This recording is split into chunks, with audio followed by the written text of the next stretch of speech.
Si vous cherchez à repousser vos limites et à transformer votre corps, vous êtes au bon endroit. Dans cet épisode de Côté Canap, je vous présente David, le coach sportif et gestionnaire de la salle de cross-training à Quevaucamp en Belgique. Il vous apportera un éclairage précieux sur les bienfaits de cette discipline, les clés de la réussite et les défis du métier. Préparez-vous à être motivé et inspiré par son parcours, ses conseils et son énergie débordante.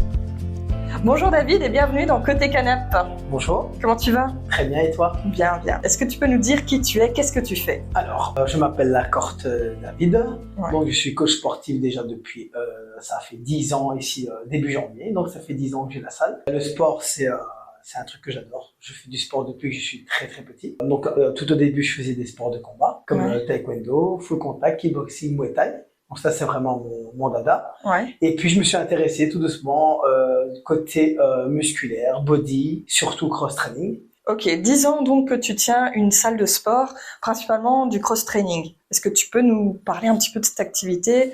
Ce que j'aime bien, en fait, c'est j'aime bien travailler tout. Ouais. C'est-à-dire que le physique, on travaille pas que à un seul endroit. Donc, le but, c'est de travailler le cardio, ce qui est très important. Donc, déjà pour le cœur, c'est de travailler un mix d'exercices. Donc, il y a quand même pas mal d'exercices que j'ai inventé même moi-même. Okay. Donc, il y a des exercices que j'ai mixés de faire correspondre le bas avec le haut du corps au niveau de l'abdomen. Et encore une fois, dire le cardio, ce qui est vraiment très, très important. C'est pas facile, c'est clair, parce que quand tu travailles le musculaire, le cardio, il faut déjà avoir un très bon mental. Et le but, c'est pas de travailler que le physique. J'aime bien aussi faire travailler le mental des gens. Je pense qu'on va revenir après parce que je reviens de très très loin. Parce que j'ai eu un grave accident de voiture à l'âge de 16 ans. Et c'est ce qui m'a fait stopper le sport. Ah ouais. J'ai eu un très grave accident de voiture au niveau de ma jambe. J'ai eu 3 fractures ouvertes et 27 fractures intérieures. Donc, que j'ai toujours une barre dans ma jambe avec les vis actuellement. Et on m'avait dit que je ne pourrais plus jamais faire de sport de combat et plus de lourd ou de charge, même sans charge, j'allais me faire pénaliser. Et là, ça m'a forgé un mental de fou. Hein. Parce que à cause de l'accident, je me suis laissé un peu aller, j'avoue. Et j'ai pris énormément de poids. Ouais. J'étais vraiment en très gros surpoids. Je faisais 128,8 kilos. Et là, je me suis repris vraiment en main. Et c'est comme ça que je me suis commencé à vraiment m'intéresser fortement avec le cross-training. Et je me suis dit, faut se reprendre en main. Et voilà, comme ça. Ok, donc tu t'es réorienté vers le cross, mais tu connaissais pas cette technique-là. Non. Comment tu as connu ça ? En fait, avant, on était à 3. Ouais. Donc, j'avais vraiment un ami qui était un peu plus sur le niveau body, musculaire. Et on commençait, parce qu'il était parti à l'étranger, puis il était revenu. Et on s'est rencontrés à nouveau. Et on commençait à parler de ça, musculaire. Et justement, on faisait des sports de combat ensemble. On dit pourquoi pas mixer le cardio, musculaire. Et c'est comme ça qu'on s'est intéressé un peu sur le cross-training. Et puis, on a fait ça à notre sauce. On a fait vraiment ça à notre sauce. Et on a commencé à s'entraîner, se perfectionner. Et puis de là, on s'est dit, pourquoi pas aller plus loin. Et se lancer carrément comme coach, ouvrir une salle À dire la vérité, non. À la case départ, on était venu ici voir un pote à nous qui tenait un garage. Ouais. Et il y a le propriétaire ici du bâtiment qui est venu comme ça qu'on ne connaissait pas du tout, qui est venu nous dire bonjour au caisse. Et il a dit à notre ami, écoute, si tu connais quelqu'un, je vais louer le haut là-bas. Il dit, parce que moi, j'arrête mon activité. Et donc, je vais le louer. Et il n'y avait que le milieu. Il y avait 200 mètres carrés. Et c'était quoi à la base ici ? C'était un gars qui faisait des ventes de pièces de quad, de vélo. Ah ouais, donc rien à voir avec une salle de sport. Rien à voir. Et donc, on parlait avec le gars, etc. Alors, notre pote dit, on peut venir voir, juste par curiosité. Et c'était une porte. C'est une porte qu'on peut ouvrir, une grande porte à l'ancienne, vraiment à l'américaine. Là, tu vois, tu ouvres comme ça. Et j'ai flashé. J'ai dit, pourquoi pas. T'as une révélation. Pour louer combien ? Est-ce qu'on peut louer pour nous-mêmes comme ça ? Juste pour dire de nous s'entraîner nous-mêmes. Ouais, c'est bizarre, mais si je trouve personne, ok, pourquoi pas. Et ok, on l'a laissé tomber comme ça, et puis il nous a contactés. Il dit, écoutez, si vous voulez, je veux bien vous louer la petite partie du milieu, ce que tu vois, la porte d'entrée là-bas. Et mon pote, qui tenait au début le garage là-bas, il dit, purée, il faudrait te faire mettre des barres de traction ou quoi. Et la toute première cage que tu vois à l'entrée, on l'a fabriquée nous-mêmes. Ah oui. Donc on a fait ça nous-mêmes, on a fait les plans, etc. On s'amuse, on a commencé à souder nous-mêmes. Ouais, donc c'est parti vraiment d'une passion, d'un délire un peu, exactement. sans penser que t'en ferais ton activité professionnelle. Exactement. Toi, à la base, tu faisais quoi comme métier? À la base, moi, j'étais dans le bâtiment. Ah ouais. Donc t'étais déjà de père en fils, on est 4 frères. Ouais. En total, et mon père est dans le bâtiment et on a toujours été dans le bâtiment, etc. Et c'est un métier très dur, très très dur. Peut-être pour ça déjà que j'étais déjà un peu... T'étais déjà formé un peu, ça plus le sport. Et voilà, je faisais quand même pas mal de sport, etc. Et puis, on a fait cette cage-là que tu vois. On l'a installée. Et tout bêtement, vraiment tout bêtement, je fais cette cage et je me fais filmer parce que juste pour eux, on était très contents d'avoir fait cette cage. Et on traverse cette cage et on met ça sur Facebook. Ouais. Tout simplement. Et là, explosion. Des amis, on peut venir tester, on peut venir. Ouais, à la base, on avait loué ça vraiment pas cher parce que c'est vraiment le milieu. On partageait ça entre nous et on s'entraînait nous-mêmes, quoi.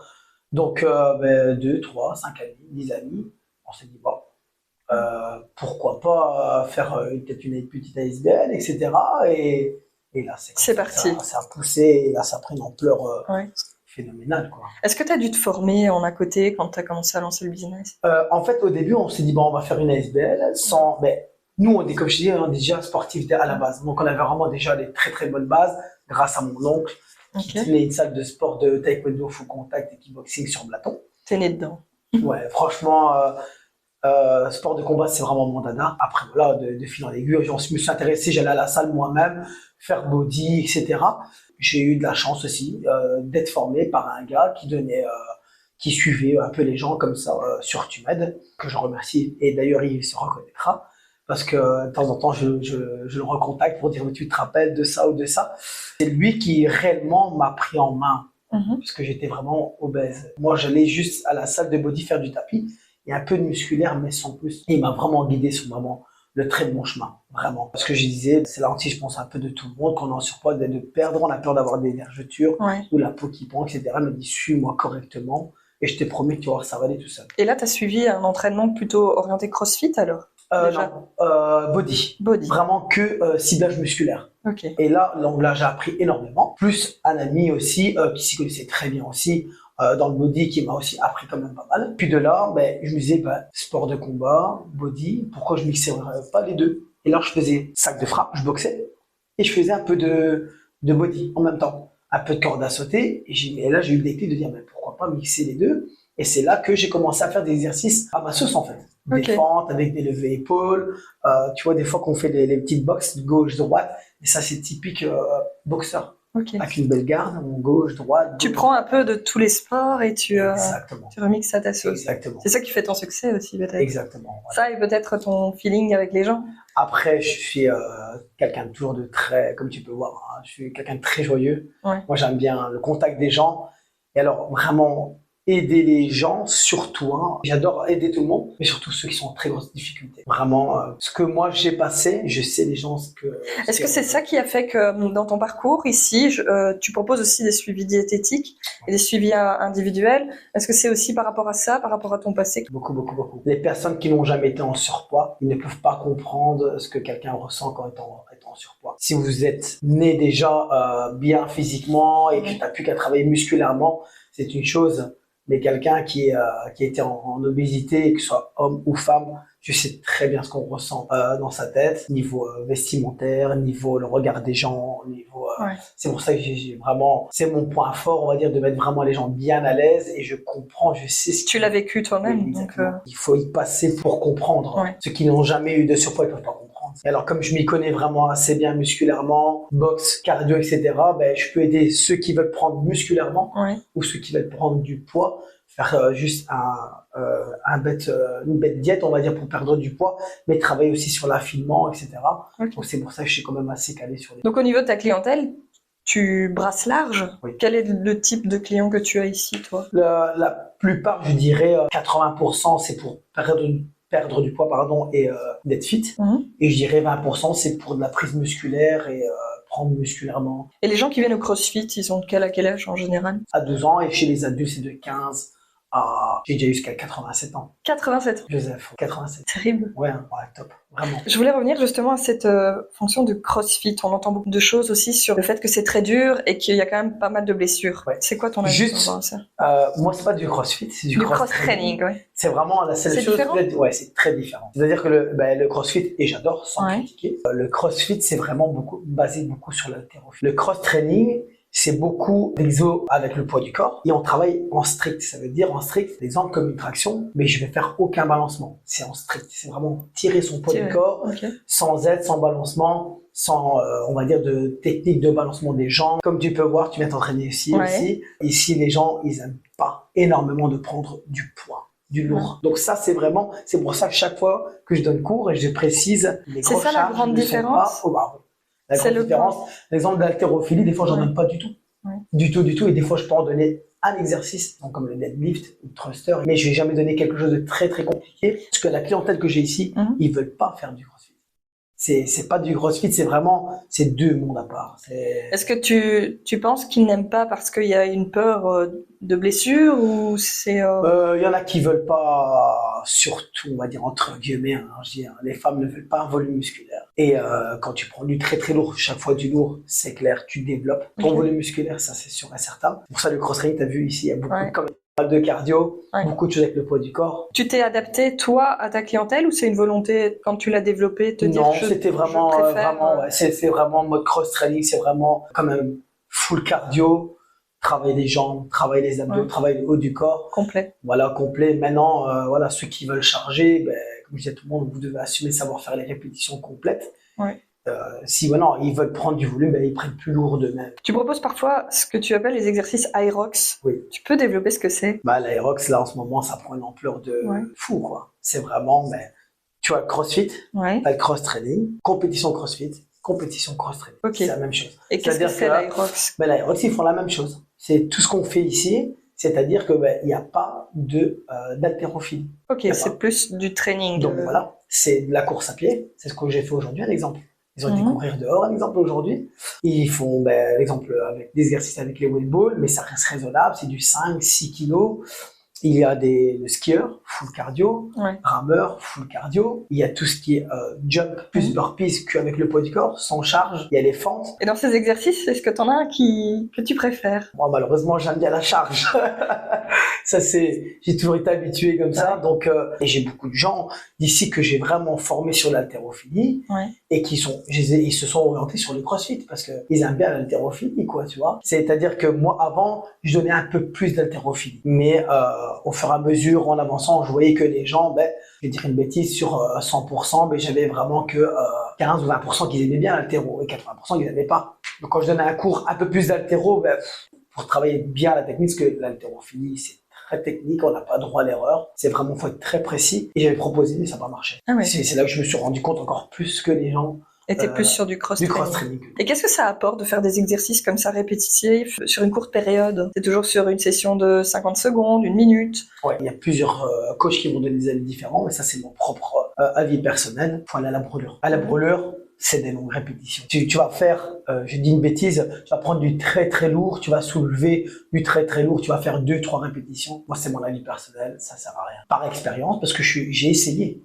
Avant de donner aux gens, j'ai tout essayé pour voir, de dire, le meilleur apprentissage, c'est le faisant sur soi-même déjà. Et j'ai vu que j'ai eu beaucoup plus de résultats en faisant des longues séries, aller à la grosse brûlure, et tu te forges un mental de fou, quoi. Tu sais, prendre une barre et lever 100 kilos, tu fais une fois. C'est juste propre satisfaction. Attention, je critique pas, je le fais la même chose, mais je le fais à la fin de mon entraînement, juste pour dire, jusqu'où je peux aller, d'accord, mais ça n'apporte pas grand-chose. Sur la durée, que c'est important? Et après, l'instinct, l'ego, si tu veux tout relever plus lourd, et à un moment, tu vas te faire mal, quoi. Il y a bien un jour, tu vas lever trop lourd, c'est pas ton bon jour, t'as pas bien dormi, ou t'as pas bien récupéré, mais pouf, la blessure, elle arrive, quoi. C'est là, je vois par rapport aussi avec mon ostéopathe, mon kiné, je vois par rapport, touche du bois, je n'ai jamais eu de grave blessé ici, quoi. Jamais en 10 ans, jamais. Petit bobo en torse, une petite entorse, petite foulure. J'ai jamais eu quelqu'un qui s'est déchiré une épaule ou Jamais, quoi. T'es plutôt quand même dans la douceur puisque tu restes sur du cardio principalement. Dans la douceur, mais je suis très méchant quand même. Il faut reconnaître avec les finishes. Ouais, c'est clair, voilà. Qu'est-ce que tu penses des bienfaits que le cross-training apporte aux gens? Alors, déjà, c'est très familial. Donc, on fait quand même pas mal de rencontres. On rencontre d'autres personnes. On passe vraiment un bon moment parce que c'est vraiment très familial. La clientèle que j'ai, franchement, j'adore. Parce que tu peux voir ailleurs ou quoi, que j'entends tout le monde quand on vient chez moi me dit « Waouh, l'ambiance ici chez toi, c'est vraiment extra. » C'est vraiment la première chose que je recherche. C'est qu'il y a vraiment une très très belle ambiance. Comme tu peux voir, il y a des gens qui peuvent t'aider à décharger ou charger. On range ensemble. On commence ensemble, on court ensemble. On fait tout ensemble. Donc, t'as vu, des fois, tu crées une équipe, en fait. Oui, vraiment. On fait des exos même en binôme. J'essaie vraiment de varier en solo, en binôme, style Aerox, ou alors en nombre de répétitions avec des objectifs, vraiment. Et je trouve que le bienfait, c'est vraiment que je vois vraiment beaucoup de gens changer. En tant que coach sportif, quand tu essaies de transformer des gens, c'est la plus belle des choses. Ta satisfaction. Ouais, vraiment. Justement, parlant de transformer, au niveau nutrition, est-ce que c'est possible, selon toi, d'être végétarien et d'être dans le cross-training quand tu fais, par exemple, un suivi diététique? Est-ce que c'est quelque chose que tu sais gérer? Est-ce que le fait de devoir normalement prendre pas mal de protéines, c'est pas un frein pour toi, quelqu'un qui te dit je suis végétarien? J'en ai fait un. Oui. Ouais, un peu même. Vous le dire, Mégane, un exemple, Mégane, elle est végétarienne. Ouais. Et j'ai dû la former, faire ses suivis, parce qu'elle est partie, elle vient toujours ici de temps en temps, parce que maintenant elle est dans le service militaire, elle est végétarienne, et elle a dû avoir un taux de son BMI et son fat, elle devait arriver à un certain taux. Pourtant, elle est végétarienne, on l'a arrivé les doigts dans le nez, quoi. Vraiment, après voilà, il faut savoir faire. Donc c'est pas incompatible? Non, du tout. Comment tu adaptes tes séances de cross-training en fonction des gens que tu as? Par exemple, en cours individuel, est-ce que c'est des discussions que tu as avec eux? Qu'est-ce que tu fais? Les cours, en fait, la différence entre les cours privés et les cours collectifs, j'essaie toujours de cibler le bas du corps, milieu du corps et haut du corps. Comme ça, il n'y a pas de jaloux. Tu fais trop le bas, trop le milieu, trop le haut. Donc, c'est jamais un entraînement à l'arrache. Ça, jamais. Je ne ferai jamais. Donc, et c'est de toujours de varier. Exemple, comme je t'ai dit, une fois, je vais peut-être mettre un peu d'haltéro, cardio, cibler bas haut. Une fois, je vais cibler style préparation à Aerox parce que j'ai des gens d'ici qui vont faire justement cette compétition. J'essaie des fois, tout le monde me connaît maintenant, si c'est un peu moins de cardio dans le parcours, ils savent très bien qu'au finish, ça va être très intensif sur le cardio. Donc vraiment, j'essaie vraiment de mixer vraiment. Tu alternes toujours, tes cours sont toujours différents d'une session à une autre? Tous les jours. Après, voilà, faut se creuser la tête, il faut essayer de chercher, essayer toujours de varier, parce que bon, après, à un moment, la routine, c'est un peu chiant, quoi. Et j'essaie de faire en sorte de satisfaire tout le monde. C'est pour ça que j'explique toujours, pour les débutants, les intermédiaires et les confirmés. Okay. C'est vraiment très important. Qu'est-ce que tu proposes d'autre dans ta salle? De la boxe, que je donne moi-même. Donc, la boxe, c'est de la boxe anglaise et pied-point. C'est ce que je fais depuis que je suis tout très petit. Pour moi, c'est vraiment assez important. C'est juste dommage que c'est un peu tard, parce que je l'ai mis au début, il n'y avait que du cross-training ici. Et donc ici, ça fait 3 ans que j'ai repris tout seul la salle. Et là, j'ai mis d'autres disciplines. Donc là, maintenant, c'est moi qui prends toutes les décisions. Donc voilà, si je me plante, c'est de ma faute. Si je réussis, c'est grâce à moi. C'est quoi les autres disciplines? Il y a du trampoline, il y a du cardio-sculpte et de l'abdo fessier. Ok. Donc il y a 5 disciplines. Est-ce qu'il y a d'autres choses que tu aimerais développer? Oui. Tu veux en parler? C'est secret. Alors, il me reste une pièce qu'elle est déjà prête, là-bas au fond, avec du revêtement de sol. Il y a vraiment, à un moment, j'ai hésité fortement à faire du spinning. Mais le spinning, ça doit être que le spinning, en fait. C'est vraiment, et alors moi, ce que j'ai horreur, c'est faire du tort aux autres. J'aime pas. C'est un truc que je déteste. J'aimerais pas qu'on me le fasse. Il y a quelqu'un qui va s'installer ici à 2. Il y en a dans la région déjà. Et dans la région, il y en a déjà. Et c'est des gens que je m'entends bien aussi, que je les connais. Et ça m'intéresse pas. Ça s'essouffle pas? Il y a toujours autant d'engouement pour le spinning? Je sais pas, mais j'ai beaucoup de gens qui m'en parlent. Et après, c'est quand même un gros investissement quand même. Ouais. Donc, et il faut donner ça tous les jours, du spinning. Et avec l'espace que j'ai ici, je ne savais pas donner tous les jours. Donc l'idée là, elle est passée maintenant. Ma femme me disait non, c'est pas une bonne idée. Donc ma femme me conseille quand même fortement. Beaucoup de gens me demandent du pilates. Et je pense qu'ultérieurement, c'est ce que je vais faire. Est-ce que c'est pas, ou alors c'est moi qui pense, mais une clientèle plutôt féminine, le pilates ou... Je vois qu'il y a beaucoup de gens qui le font. Je pensais, allez, beaucoup plus féminin et plutôt personne de plus de 40. Mais 45 j'entends de plus en plus quand même qu'il y a quand même pas mal d'hommes qui font aussi, quoi. Ok. C'est comme un exemple l'abdos fessier ou le trempeau. Je me suis dit, bon, ça va être beaucoup plus pour les femmes, mais je vois qu'il y a quand même quelques hommes qui y vont, quoi. Allez, pourquoi pas. Maintenant, on sait pas être beaucoup. T'es limité par la taille de ton bâtiment? Oui, déjà, puisqu'il me reste plus beaucoup de place, parce que j'ai pris vraiment toute la surface de la salle. Donc, mais je suis en hésitation, encore. D'autres projets, peut-être? Oui. Tu n'arrêtes jamais? Jamais. Est-ce que tu peux nous raconter une journée type pour toi en pleine semaine, comment ça se passe? Le lundi jusqu'au vendredi, je commence à 7h au matin. Ça peut arriver des fois à 6h, 6h30, ça dépend. C'est vraiment la demande de la clientèle. Les cours privés, ça sert à ça. Tu t'adaptes? C'est essayer de s'adapter à la personne, mais c'est souvent de 7 à 8, 8 à 9, 9 à 10. Puis j'ai un cours collectif de 10 à 11. Puis j'enchaîne de 11 à 12. Si je prends une pause je retourne à la maison pour aller manger, je reviens. Si j'ai pas de clients, j'essaie de m'entraîner aussi. Et alors si j'ai pas le temps, mais je reprends, quoi. Je reprends les clients, 14, 15, 15, 16. T'es fort solo, en fait, hein, sur ce projet, pour le moment. Tu gères oui. tout.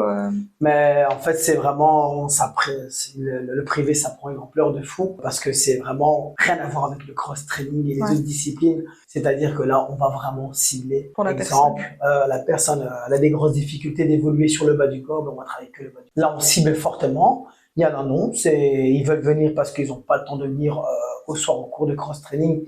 Ils veulent la même chose, mais en privé parce que c'est des indépendants, ils n'ont pas le temps. D'autres, c'est des préparations, justement pour l'Aerox, qui viennent en privé aussi. Pour les préparer, j'ai des professionnels qui viennent, des athlètes. Pour la boxe, je suis en préparation physique, un exemple comme Sofiane Laïdouni, que je suis, qui part à l'étranger, qui est boxeur professionnel, des maîtres poids lourds, très très grand athlète. Comment il t'a connu? Alors, on se connaît depuis très longtemps. C'est-à-dire que moi j'étais dans le monde de la boxe, donc je t'ai dit, j'ai commencé avec Wendo, contact kickboxing, et eux ils sont plus sur le kickboxing et Muay Thai. En France, ils ont une petite longueur d'avance sur nous. Chaque fois, je le voyais boxer, on parlait, et puis de fil en aiguille avec son oncle, j'allais m'entraîner là-bas avec eux. Et lui, il a monté. Et un jour, il est venu vers moi, me demander si c'était possible de le suivre en tant que boxeur. Coach. Ouais. Et là, c'est une belle valorisation. Hein. Oui, vraiment, c'est une grosse satisfaction. Ouais. C'est-à-dire le ramener vraiment plus des paliers. Donc, j'ai vraiment suivi. Il était champion de France. On a gagné la ceinture européenne, puis la ceinture mondiale, WK. Et là, il est passé vraiment dans les maîtres poids lourds. Donc, c'est la plus grosse catégorie de la boxe du monde du pied-poids. Donc on part Rotterdam, Amsterdam, Allemagne, aux États-Unis, on va aller partout. Et là actuellement, il fait un très très gros gala. Il y a 500 000 $ à gagner à la clé. C'est déjà la deuxième fois. Et là, on le prépare. Ici, ça fait déjà 3 victoires d'affilée. Donc on est. Et tu le suis alors au combat? Tu es là quand tu as l'occasion? Je fais des déplacements à l'hôtel Amsterdam et puis les combats, etc. En plus de ta vie de fou. Oui. Là, ça prend vraiment beaucoup de temps. Donc, quand je sais y aller, j'y vais. Mais si c'est vraiment très, très loin, j'ai une famille aussi, j'ai une femme et des enfants. Tu en as encore beaucoup des gens comme ça de renommée qui viennent toquer à ta porte? J'ai vraiment c'est deux mondes différents. Ouais. Donc, c'est-à-dire que j'ai un chanteur qui est connu, quand même assez connu. Okay. Et on va en savoir plus ici ultérieurement, qui va bien passer à la télé. Et il va être bien très. Faudra qu'on te suive pour découvrir. Ouais. Lui, c'est pour tout, pour son souffle, pour le chant, pour le cardio, pour qu'il soit un peu plus aussi physiquement plus présentable quand il passe à la télé, ce qu'il passe à la télé là actuellement. Puis j'ai eu aussi Pierre qui était coach de théâtre à la Star Academy. Ah ouais. Puis j'ai dû lui faire perdre du poids. Je pense qu'on était même passé dans le journal. Hein. Il a perdu une bonne vingtaine de kilos. Tu deviens coach de star en fait. Ouais. C'est surtout que c'est jamais moi qui étais les chercher, quoi. Ouais. C'est eux qui sont venus vers moi. Donc ça fait vraiment, vraiment plaisir parce que c'est vraiment de fil en aiguille. C'est comme Pierre, l'exemple, vraiment, je le connaissais vraiment pas du tout. Et il est venu comme ça avec des amis. Et il est venu ici et on m'a dit, tu sais qui c'est? Je l'ai pas reconnu. Et j'avais des clientes ici qui l'ont reconnu tout de suite. Ah oui. Et ceux qui suivent la Star Academy. Ouais. Il dit, c'est pas le coach de théâtre. Et j'ai dit, écoute, enchanté, super humble, super gentil. Et elle m'a dit, écoute, j'aimerais bien que tu me reprends en main. Je suis pas allé, c'est parti. Suivi diététique et sport, etc. Et on a fait son changement, quoi. David, coach de star. Ouais. J'aime pas donner du 100%, j'aime donner du 200%. D'autres sports, parce que maintenant, avant, ici, les gens ils faisaient que du cross-training. Maintenant, les gens ici, ils font du cross-training. Il y en a qui partent aussi à la boxe. Il y en a qui font cross-training avec 2 fessiers. Il y en a qui font boxe et cardio-sculpte. Il y a vraiment Ils ont plusieurs choix, parce que l'abonnement, on peut faire toutes les disciplines. Quoi. Donc, perso, j'essaye un petit peu gauche à droite. C'est ça qui est chouette. Et après, la cross-training, elle a failli mourir. Hein. Avec le Covid, là, c'était... Ça a été difficile pour toi, cette période-là ? Vraiment, très, très difficile. À ce moment-là, tu pouvais pas non plus envisager les sessions individuelles ? Ah non, on ne pouvait rien faire. Hein. Rien du tout ? Rien faire. Vraiment très dur. Et on a dû être fermé, rouvrir, fermé, rouvrir, fermé. Ouais. Et là, financièrement, ça a été dur. Quoi. Sincèrement, parce que le loyer, il faut le payer, tout continue. Quoi. Donc là, c'était vraiment fortement compliqué. Et c'est là que, quand tout a repris, que j'ai repris tout seul. Et j'ai pris un très grand risque, j'avoue. J'ai dit ça passe ou ça casse, parce que j'ai fait beaucoup de travaux ici. Ouais. Vraiment plein. Les châssis, système de chauffage, agrandissement, etc. Mettre d'autres disciplines aussi. C'était très compliqué. Hein. J'ai pris vraiment le risque. Et là, la cross-training renaît vraiment très fort. Là. Ouais. C'est vraiment, pour vraiment se battre, pour même des fois même avoir de la place, oui, je confirme. Donc, c'est une joie immense parce que de voir parcours, moi je prends 25 personnes, qu'avant je prenais 40, mais c'est pas possible parce qu'on est tous l'un sur l'autre et ça j'aime pas. Donc ce qui est bien, c'est que les gens ont de la place. Et plus les autres cours qu'on fait en même temps, donc 25 personnes et 15 personnes de l'autre côté, c'est toujours 40 personnes, mais c'est réparti différemment. Voilà. Et voir ça c'est de la réussite, donc on peut être qu'heureux. Quoi. Est-ce que tu as peut-être un conseil à donner à quelqu'un qui veut justement se lancer dans le cross-training, qui est pas du tout sportif à la base ? Qu'est-ce que tu lui conseilles par rapport à ce sport ? Je pense que il faut être déjà dans le monde du sport. Il faut déjà vraiment aimer vraiment le sport. Toujours donner le meilleur de soi-même. De toute façon, ça se voit tout de suite quand quelqu'un veut réussir. Si tu fais les choses avec ton propre cœur, si tu commences déjà avec ton cœur et pas commencer à dire ah ouais j'aimerais bien avoir autant de monde. Au début c'était vraiment ça. Vraiment, au début c'était vraiment m'entraîner et les gens ils étaient contents, ils étaient heureux, donc tu les voyais vraiment venir et qu'ils appréciaient ce qu'on donne. Comme je dis, moi l'endroit où je suis, c'est pourri. Quand on vient ici, on vient la première fois, on se dit mais où je vais parce que voilà, s'il est un peu bizarre, il y a tous des garages, tous des hangars, etc. Mais je dis, comme ma femme me dit, ma femme me dit, les gens ils viennent pour toi, Dani. Ouais. Ils viennent pas pour parce que c'est pas luxe ici, t'as vu, c'est un cachet brut. C'est quelque chose aussi qui fait partie du jeu dans le milieu du CrossFit, je dirais. Ouais, c'est clair. C'est vrai que pour ceux qui nous écoutent, c'est une entrée de garage et tu es à l'arrière de garage dans des sortes d'entrepôts à l'étage en plus. C'est clair. Où il faut monter un escalier très vite. C'est clair. Mais une fois qu'on est dans le lieu, on voit déjà que tu as investi. Mm-hmm. Donc, et puis c'est chaleureux et on voit que tu t'investis personnellement. Donc clair, voilà, on n'est pas là pour ce qui est à côté. Oui, c'est clair, vraiment. Et en plus, c'est comme je disais à tout le monde, c'est une très belle ambiance. Ouais. Tout le monde s'entraide. Je suis quand même, je pense, on peut pas plaire à tout le monde, bien sûr, mais je pense que je suis fortement apprécié aussi. Ouais. Même si j'ai des fois des très gros soucis avec la vie de famille, je veux dire avec mon fils, qui a des gros problèmes de santé. J'essaie de ne pas montrer ça aux gens. T'arrives à dissocier. C'est très dur, mais il faut. Mes problèmes ne sont pas les problèmes des adhérents, donc j'essaie d'être toujours le plus souriant possible. Si même des fois très difficile, mais voilà quoi. Je suis là pour vous aider, pour qu'il y ait une belle ambiance. S'entraîner, passer aussi un bon moment. Moi, j'ai des gens ici, ils viennent aussi pas spécialement de transformer leur physique. Il y en a, ils ont des journées très chargées et ils s'entraînent vraiment à leur aise, ils font leur entraînement, ça vide la tête, tu penses à rien d'autre. Et ici, 1 heure, et t'es tranquille, c'est 1 heure, tu te vides la tête et tu passes un bon moment aussi, quoi. Ouais, c'est ce que tu offres en fait. Ouais, vraiment. Merci beaucoup. Merci à toi. Et voilà, c'est la fin de cet épisode. Je remercie chaleureusement David pour sa présence et son authenticité. J'espère que vous avez apprécié autant que moi cette plongée dans le monde du cross-training. N'hésitez pas à partager cet épisode avec vos amis et à nous suivre sur les réseaux sociaux pour ne rien manquer de nos prochaines aventures. À très bientôt sur Côté Canap'.